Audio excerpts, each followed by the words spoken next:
Saya pernah dicium sama orang miskin yang akut miskin betul.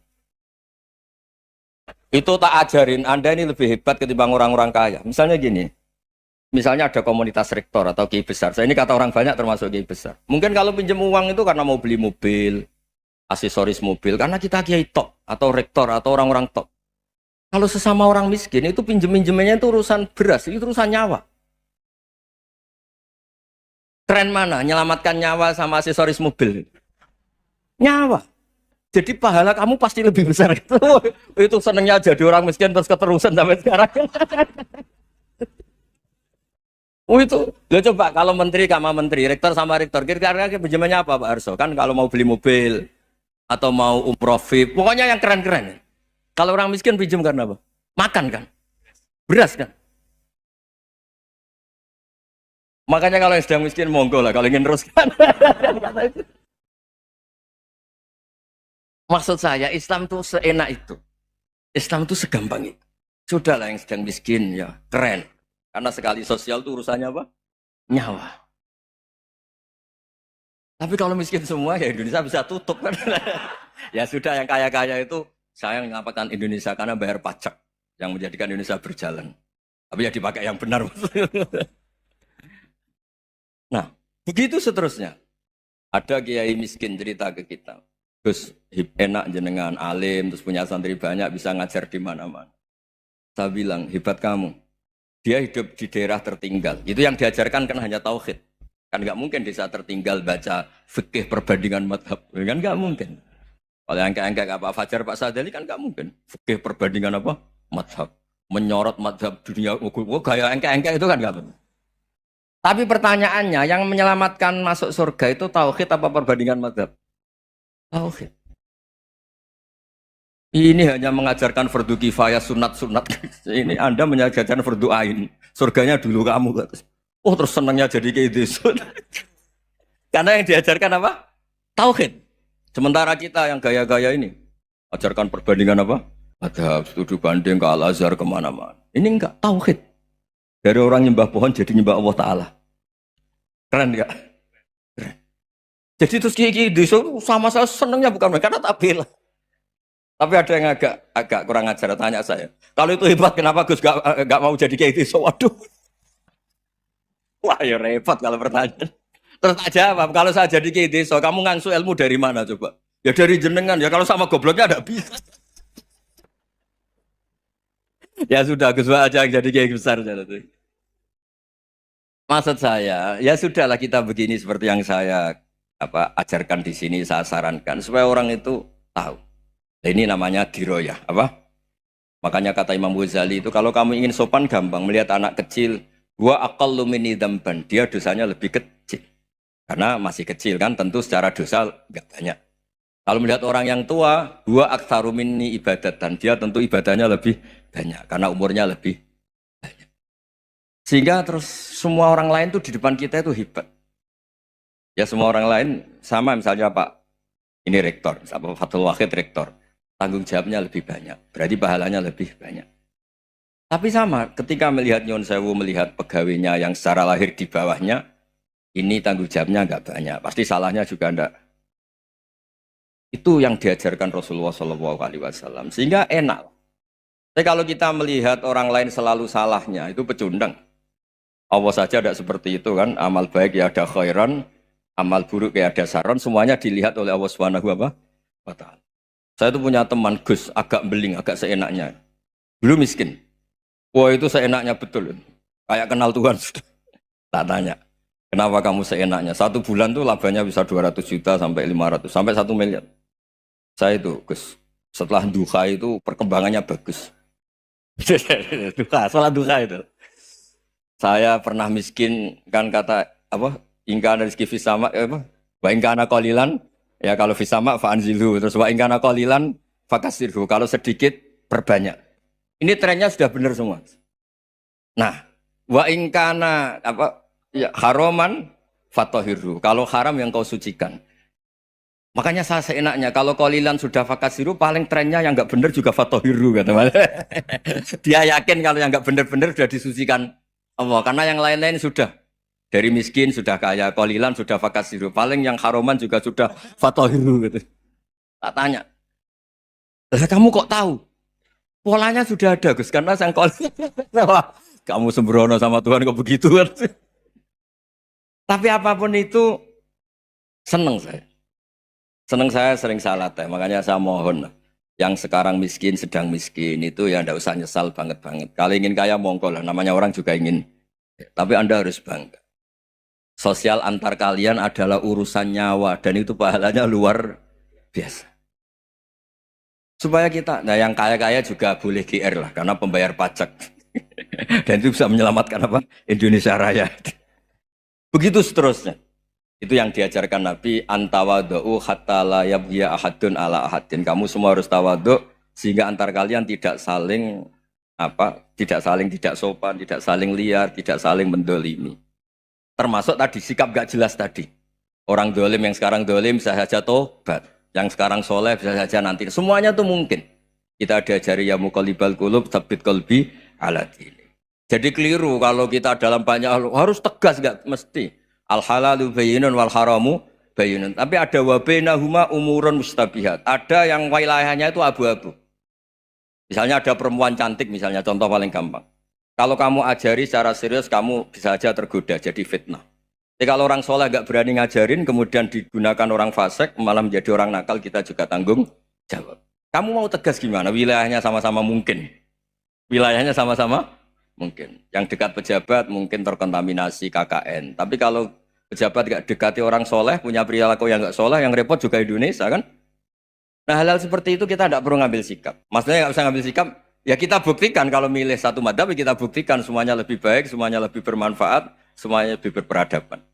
Karena nggak bisa dihindari wabena humain. Termasuk nyuwun sewu, saya mohon maaf sama mulai Pak Harso, Pak Lutfi sampai Pak Fathul Wahid. Saya ini termasuk kiai yang nggak suka dekat sama orang-orang top. Bukan karena hasud. Memang konstitusi kiai harus gitu lah, tamud dan na'inaika. Kenal orang lebih tinggi itu kan resiko. Misalnya saya kiai desa, mungkin punya keri tua sudah seneng, punya kijang tua sudah seneng. Gara-gara kenal Pak Wahid naik Kempri, waduh kok saya kalah itu. Kenal orang itu kan resiko. Mungkin dosen-dosen sini kalau kenal saya di Rembang juga resiko. Di sini gak ada cium tangan, melihat saya dosen, wah gak enak jadi dosen. Jadi memang harus dibatasin. Sekiranya mungkin orang terus, karena latamud dan nanawa, ainaika ilham. Kamu jangan sering melihat orang lain yang mungkin secara lahir dapat nikmat yang lebih tinggi timbang Anda. Kalau kamu nggak bisa ngelola hati Anda bisa hasut, Anda bisa dengki. Paling tidak Anda bisa ada syukur. Saya itu sering didolani pejabat. Juga sering melihat pejabat di TV-TV. Naik mobil aja ada yang naikkan. Bahkan kalau wudhu itu anduk aja ada yang bawa. Itu kalau yang nggak kuat, weh naik jadi pejabat. Ya makanya terus konstitusi kiai itu mengatur, sudahlah. Mata kamu itu kamu batasin. Jangan melihat sesuatu yang potensi ya. Potensi menjadikan Anda tidak apa? Syukur. Jadi saya mohon, ini memang konstitusi saya sebagai kiai. Jadi saya, tapi di hati saya tetap akrab. Saya doakan semua untuk UI, untuk semua orang Indonesia kita doakan. Kita ingin semuanya tambah baik, tambah. Tadi katanya mau naik kelas ya. Kalau naik kelas dari rumah saya niatkan mari mengkaji diroyah. Diroyah itu melogikakan riwayat.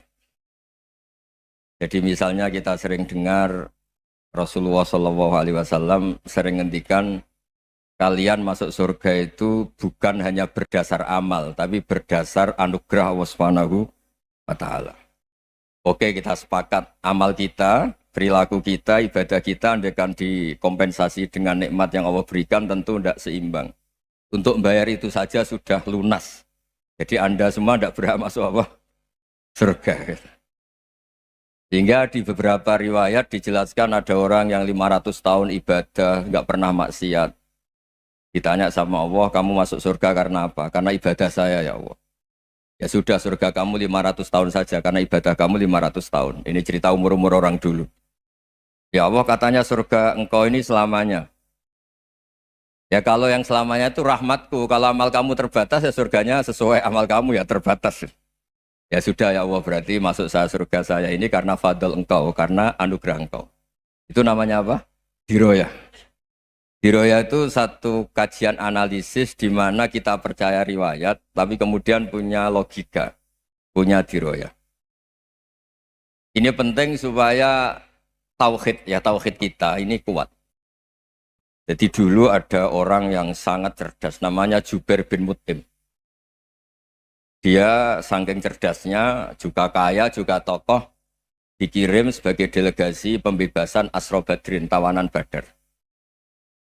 Kemudian pas datang ke Masjid Nabawi, Nabi delalah pas baca Wattur wa kitabim mastur.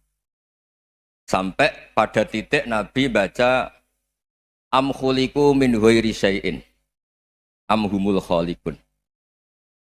Apakah penciptaan yang sedemikian canggih itu dimulai tanpa perwujudan, tanpa sesuatu yang real, yang maujud?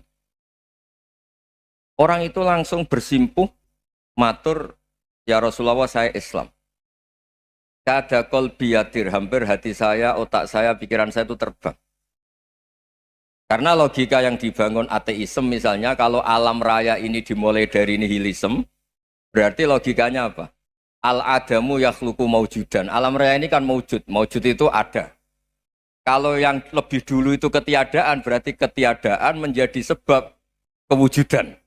Kalau dalam bahasa Arab itu al-adamu yakhluqu maujudan. Sesuatu yang harusnya nggak jadi faktor karena ketiadaan, menjadi faktor sesuatu yang nyata.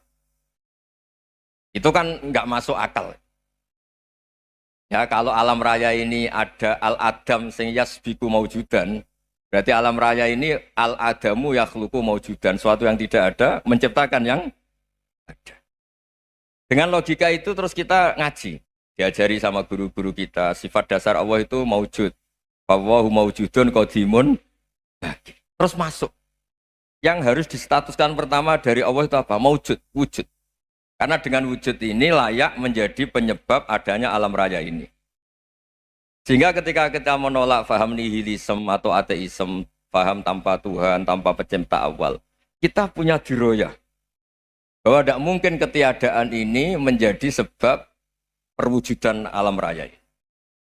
Yaitu amkhuliku min ghairi syai'in. Masa alam raya ini diciptakan tanpa sebab yang nyata, yaitu wajibil wujud.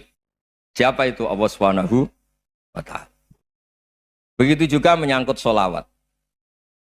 Orang boleh beda pendapat tentang redaksi sholawat. Ada yang sholli ala Muhammad, ala Sayyidina Muhammad, Nabi Muhammad. Monggo lah masalah redaksi saja. Tapi setelah dianalisis, Nabi itu Pak Rektor, jadi Nabi setelah Nabi Isa saking dihormatinya sampai dituhankan. Juga jadi Nabi yang ada cerita masih hangat, orang Yahudi itu bunuh Nabi. Jadi yang satu mendudukkan Nabi sedemikian tinggi sampai kayak Tuhan, yang satu menjatuhkan Nabi sedemikian rendah sampai dibunuh. Kayak apa susahnya jadi Nabi Muhammad SAW. Kemudian dengan gampang Hadaddin agama ini bikin syariat yang bernama sholawat.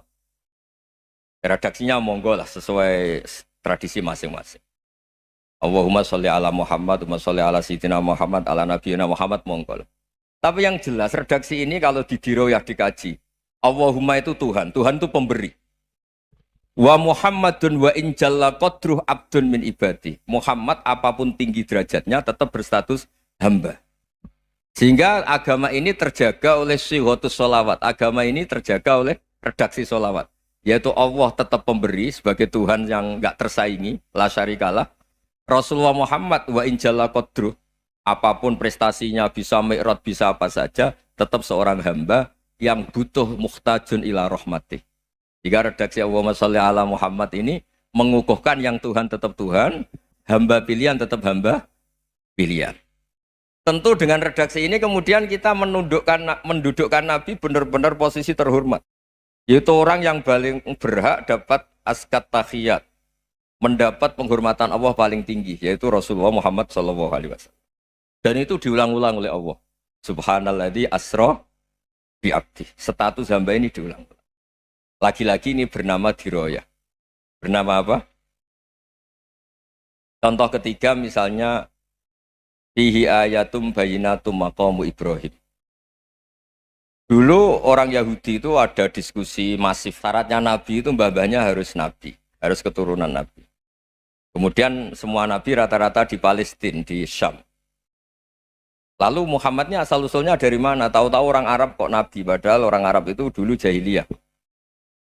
Walhasil terus diceritakan bukti Muhammad ini turunan Ibrahim adalah ada jejak kaki Nabi Ibrahim di dekat apa?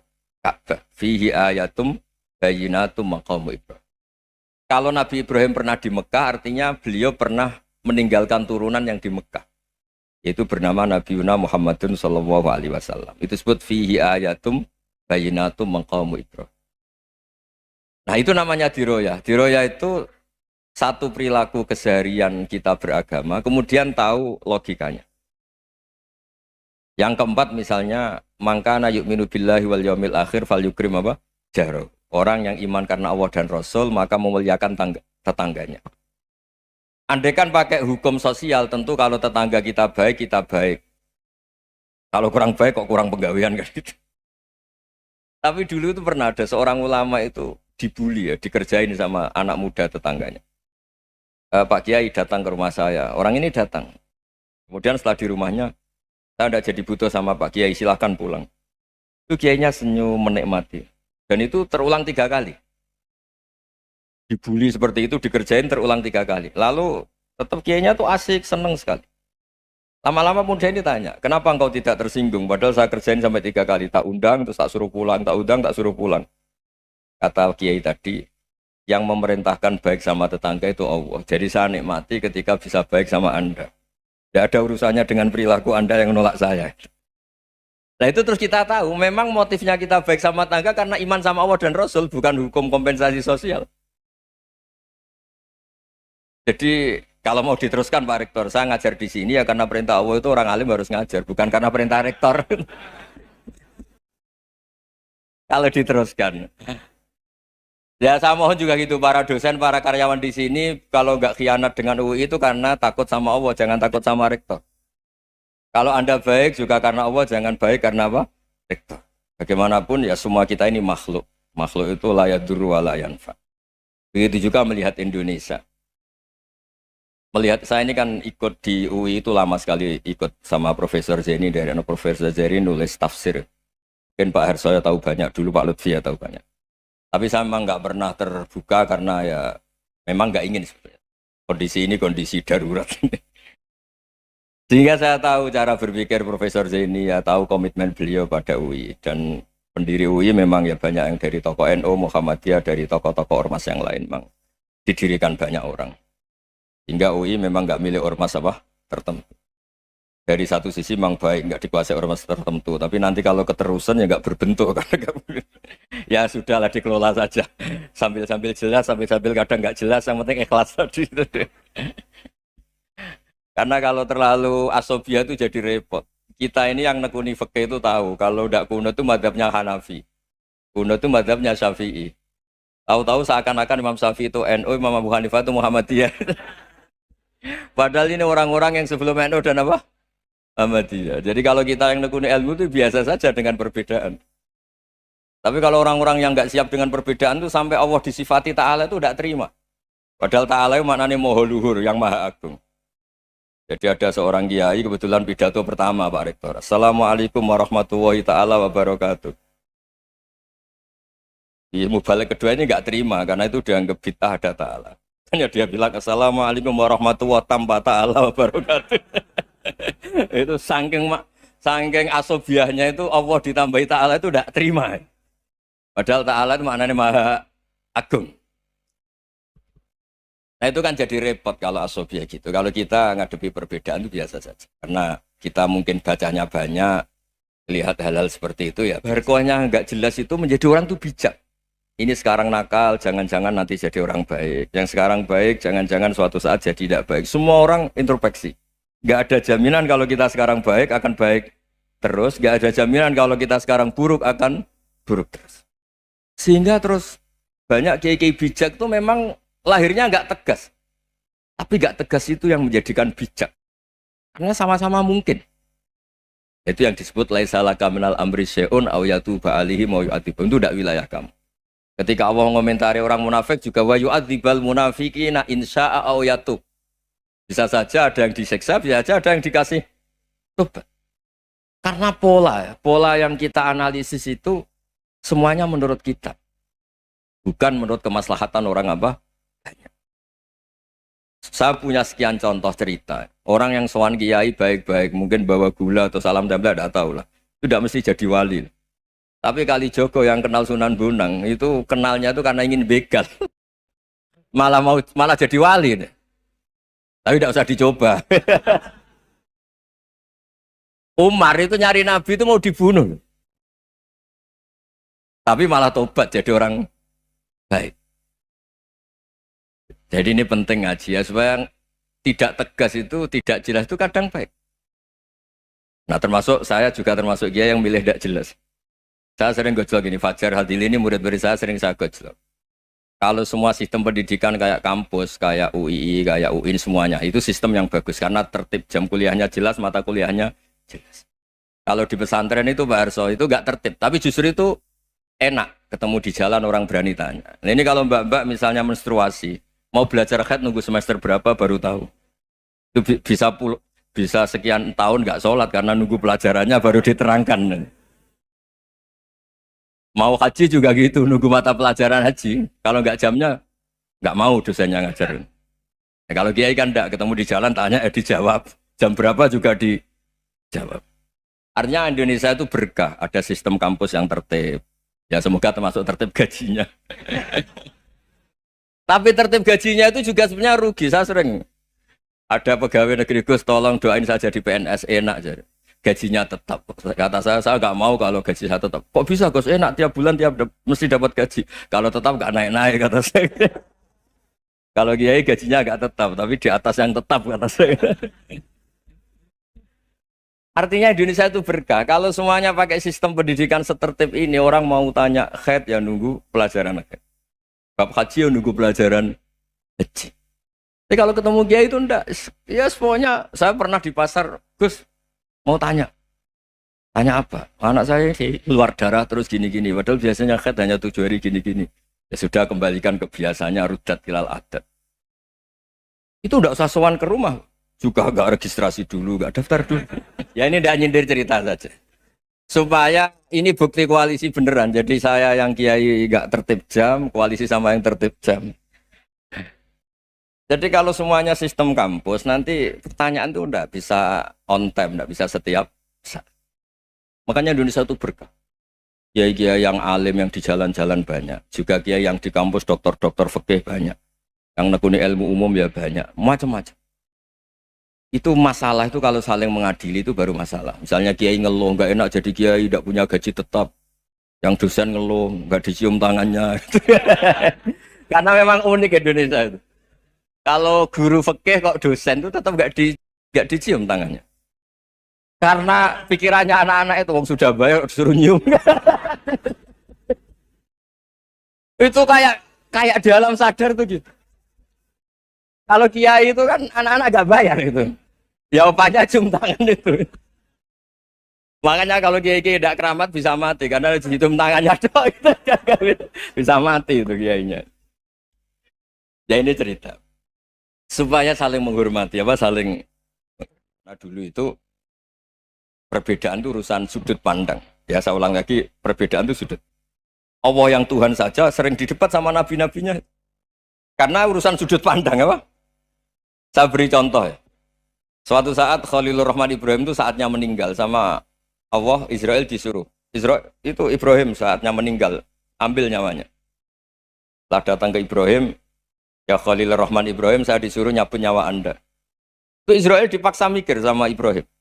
Hal ra'aita khalilan yumitu khalilah. Kamu tahu orang yang mencintai kemudian bunuh yang dicintai. Itu logika agak benar. Akhirnya Israel kan nggak biasa debat, kan nggak dilatih debat, nggak pernah ikut lomba UI debat ilmiah. Dia taunya nyambut nyawa aja. Kembali ke Allah. Ya Allah, kata Ibrahim, hal ra'aita khalilan yumitu khalilah. Masa kekasih bunuh yang dicintai ya. Tapi kata Allah santai. Bilang ke Ibrahim, hal ra'aita habiban yakrahu ayyalqa habibah. Masa katanya dia cinta saya, kemudian ketemu saya tidak berani. Israel mater lagi. Logikanya gini, Ibrahim, masa yang dicintai sama yang ketemu yang dicintai nggak berani? Ya udah ketemu aja. Katanya yang meninggal itu. Artinya kamu bisa saja GR tidak mati-mati karena merasa dicintai. atau ingin mati karena mencintai. Nah maksud saya hal-hal seperti ini orang UI pasti gak jelas. Katanya cinta Allah suruh mati ya nggak mau. Nggak jelas kan? Dibilang nggak cinta juga nggak mau. Tapi dibilang cinta kalau ukurannya mati juga nggak mau. Nah, tapi dalam banyak hal nggak jelas itu penting Pak Rektor. Penting sekali. Buatan guyon. Saya beri contoh sekian ilmiah, nggak jelas itu penting. Rasulullah Shallallahu Alaihi Wasallam itu dalam banyak hal itu disuruh Allah, memang disuruh supaya ngambil sikap seperti itu. Karena Allah itu punya otoritas penuh untuk bikin orang itu baik atau tidak baik. Wahsy itu yang membunuh Sayyid Hamzah, orang paling dicintai Nabi, di antara yang dicintai Nabi. Qatalahu Wahsyun, dibunuh oleh Wahsy. Nabi secara basarnya itu nggak suka sama Wahsy. Sampai cara lahir ya ingin corong Jawa ingin masuk nol. Tapi apa kata Allah? Laisa laka minal amri syai'un aw yatuba alaihim aw yu'adziba. Itu tidak wilayah kamu Muhammad. Malah Wahsy dikasih tobat sama Allah. Khalid bin Walid. Itu perang Uhud kalah itu karena ide brilian Khalid bin Walid. Pas itu masih panglima kafir. Yaitu pura-pura kalah, ghanimah dilepas, sahabat turun, pasukannya naik, walhasil orang Islam kalah. Khalid bin Walid akhirnya juga masuk Islam. Orang yang secara basariah Nabi itu gak siap. Kebalikannya juga ada. Sa'labah itu orang sampai tempat gelar Hamamatul Masjid. Ini pas ngaji mesti ingat. Salam. Dia di masjid terus. Setiap habis salam tuh lari karena istrinya nyuwun sewu masih berpakaian yang tidak pantas. Kenapa engkau terburu-buru pulang? Pakaian yang dipakai istri saya sekarang saya pakai. Ya pakaian sarung itu kayak Pak Rektor kan fleksibel. Ini khusus mau Ramadan, tidak akan sarungan terus, gak usah khawatir. Jadi ini tadi sudah janjian. Saya yang kiai celananan, beliau yang rektor pakai sarung. Jadi iya. Supaya itu barter madhab. Tapi hanya sekali ini aja, bukan. Jadi jangan diharapkan ini jadi tontonan terus-menerus. Dan ini barter madhab. Saya sama Profesor Kores juga sering gitu. Saya pakai sarung yang dihadiahi beliau, beliau pakai sarung yang dihadiahi saya. Memang itu tradisi Islam. Tahadau tahabu, kamu saling memberi hadiah maka kamu saling mencintai. Bukan riswah, bukan riswah. Walhasil terus Sa'labah ini mbok saya didoakan Nabi supaya saya kaya, supaya tidak sering ganti-ganti pakaian seperti ini sama istri saya. Jangan-jangan kamu miskin itu lebih baik. Ngotot minta didoakan. Didoain Nabi kaya, terus lama-lama ninggal sholat, ninggal jamaah. Itu Allah belum tersinggung. Yang mulai Allah tersinggung itu kan saya sering fatwa di mana-mana, sering memberi saran. Mumpung kamu miskin itu sering sedekah, karena kalau sudah kaya itu tidak bisa. Saya memberi analogi gini. Kalau saya masih santri miskin, punya uang 100.000, diminta guru saya 50 tak kasihkan, padahal itu 50%. Punya 2 kambing kurus, diminta guru saya 1 pasti tak kasihkan, padahal itu 50%. Jadi kalau punya sapi Brahman atau sapi limusin yang harganya itu 100 juta, punya 2, diminta 1 boleh enggak? Enggak boleh. Saya punya motor butut 2, diminta teman saya 1 boleh, tapi kalau Davidson Harley itu enggak boleh. Nah, walhasil itu kalau kita miskin, misalnya kita zaman kuliah atau zaman mondok atau zaman apa saja, punya uang 100.000, nartik temannya sampai 50.000 kan biasa. Tapi setelah 1 miliar, berani enggak kamu kasihkan 500 juta? Sama-sama 50%. Enggak kan? Nah Sa'labah gitu, ketika zakat masih per 40 kambing, 1 kambing itu sebenarnya kan masih ringan. 41, 82. Kambingnya itu sudah mabenal jabalen. Barang dihitung zakat karena sudah ribuan, jumlahnya sampai 400 kambing. Banyak lah pokoknya. Terus kata Sa'labah, ini pemerasan. Karena jumlahnya besar. Allah tersinggung karena nabinya dianggap narik zakat itu dianggap khorat, dianggap pemeras. Allah tersinggung kemudian fa'aqobahum nifakon fi qulubihim ila yaumil. Dia ditegur munafik. Semenjak itu terus tadi kembali gak jelas tadi. Jadi kalau makanya itu pakar-pakar akhlak ya, pakar-pakar etika peradaban. Itu tertampar betul ketika Nabi urusan ilmu itu mengabaikan itu kalau sudah urusan ilmu. Misalnya begini, ada urusan ilmu, ada mbak-mbak cantik atau ibu-ibu cantik. Itu dalam Islam itu diajarkan jangan sopan-sopan banget. Kata Nabi, karena kekuatan ilmu itu di atas kekuatan akhlak, di atas kekuatan adab. Ya nisa an-nabi lastunna ka ahadim minan nisa. Ini taqaitunna fala takhdu'na bil qaul. Fa yatma alladzi fi qalbihi maradun. Misalnya ada mbak-mbak cantik, menarik, kemudian sopan misalnya sama Pak Fajarin sama dosen-dosen. Monggo binara. Wah itu bahaya pikirannya kemana-mana itu. Orang yang imannya pas-pasan, wih berarti mau.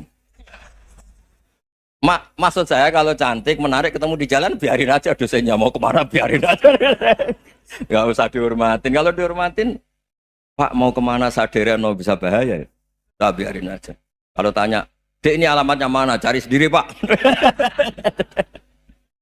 Karena hanya dengan cara itu, si Pak dosen ini gak kepikiran. Gak ada orang suka, orang kedus itu gak akan. Tinggal sudah cantik, sopan. Wah bisa pikirannya macam-macam. Itu ilmu. Fala takhdu'na bil qaul. Kamu jangan terlalu lirih kalau ngomong. Fayat ma'alladzi fi qalbi maradun. Orang yang pikirannya masih kotor pasti berpikir yang negatif. Anda mungkin demi sopan sama dosen Anda. Tapi sejauh mana dosen Anda juga berpikir positif. Itu kan uji iman sama uji nyali. Nah, sama pejabat yang sopan sama kiai mungkin punya Alphard, punya Robicon, punya terus bawa uang banyak. Terus sama kiai cium tangan hormat. Jangan-jangan kiainya yang pikirannya macam-macam. Ini berarti bisa jadi muhibbin potensial misalnya. Nah, saya ini termasuk kiai yang pengagum ilmu. Sehingga saya sama orang yang medit, yang kikir sama saya itu saya senangnya bukan main.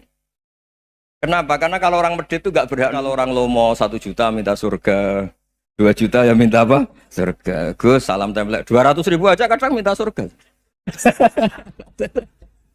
Tapi kalau yang kikir-kikir ya sudah salaman tok sudah. Gak minta apa-apa, kan dia tahu diri, oh gak bayar kok minta. Maksud saya, Islam itu luas, dinikmati saja, Pak. Dinikmati saja.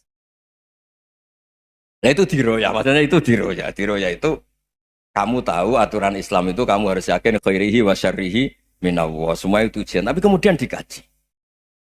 Makanya saya ini termasuk pengagum Imam Syafi'i. Imam Syafi'i itu dikasih tahu. Ada orang yang di depan engkau cium tangan hormat tuh di luar ngomong-ngomong, ngata-ngatain Anda. Imam Syafi'i tertawa-tawa sewenang. Loh, ada ini dikata-katain di luar kok. Kok tidak kamu anggap munafik malah tertawa. Berarti saya wibawa, di depan saya nggak berani. Dianggap enteng saja. Dibilangin, sebagian orang kampung sini nggak suka sama engkau. Baguslah, tidak akan pinjam uang sama saya. Di mana-mana orang pinjam minta tolong itu karena seneng. Kalau benci kan enggak. Intinya dianggap enteng saja. Yang terjadi di dunia itu semuanya dianggap enteng saja. Man asa ilaika faqat atlakoka. Yang berburuk sama kamu itu membebaskan kamu. Coba kalau akrab, titip. Ya misalnya akrab sama Pak Fajar. Bilangkan ke Pak Rektor, sangkat tuh jadi guru tetap atau apa, kan ribet. Kalau tidak cocok kan nggak minta apa-apa. Makanya hati-hati Pak Rektor sama yang akrab-akrab itu. Itu dulu saya juga nggak paham. Di antara wasiat Bapak yang sering diulang-ulang tuh itu. Suatu saat kamu jadi kiai, ngelola orang nggak seneng tuh gampang. Sudah, situ orang lain. Tapi kalau ngelola orang orang seneng tuh repot. Mintanya aneh-aneh. 100.000 aja minta surga. Hanya teman tenis saja minta naik jabatan. Intinya itu ya sudahlah dikelola. Yang seneng ya berkah, mungkin teman berjuang, teman diskusi. Yang nggak seneng ya berkah, karena ini tidak minta macam-macam, enggak seneng.